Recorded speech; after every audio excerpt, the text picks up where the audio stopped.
प्रकाश पाई युक्त दुई परीक्षा फल 19.2% मार्क रखी टॉपर होइछंती Nalanda Shri higher secondary school छात्र दुर्गा माधव पारिक।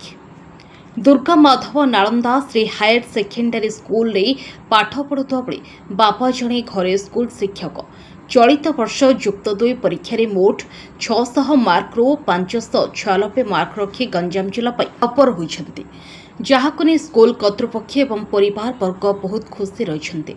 दुर्गा प्रतिदिन स्कूल पाठ पढ़ा सह घरे मध्य बहुत समय पाठ पढ़ुले। तांको बापा जने घरे स्कूल शिक्षक थिबा जोगु पाठपढ़ा प्रति अधिक ध्यान देउथले। तांको परिवार लोके स्कूल भल पाठपढ़ा शैली जोगु ए सफलता मिल पारिछे। आगामी भविष्य में आईटीआई पढ़ी जड़े इंजीनियरिंग हेबार लक्ष्य रखिछंती दुर्गा। तेबे एभली मेधावी छात्र छात्री स्कूल ख्याति वृद्धि करुछंती एवं एमानक ग्रहण रे रही अन्य छात्र छात्री माने मध्य परीक्षा रे भल प्रदर्शन करिछंती, जहा फल रे 100% रिजल्ट हेउथवा कहिछंती विद्यालय कर्तृपक्ष।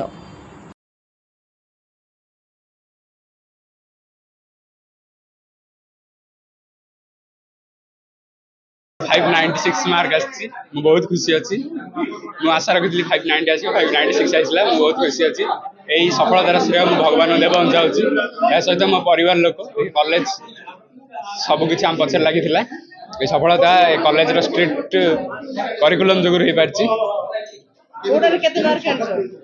मोर एमआईएल इंग्लिश फिजिक्स केमिस्ट्री आउ मैथ रे 100 आसी आ बायोलॉजी रे 96 आसी।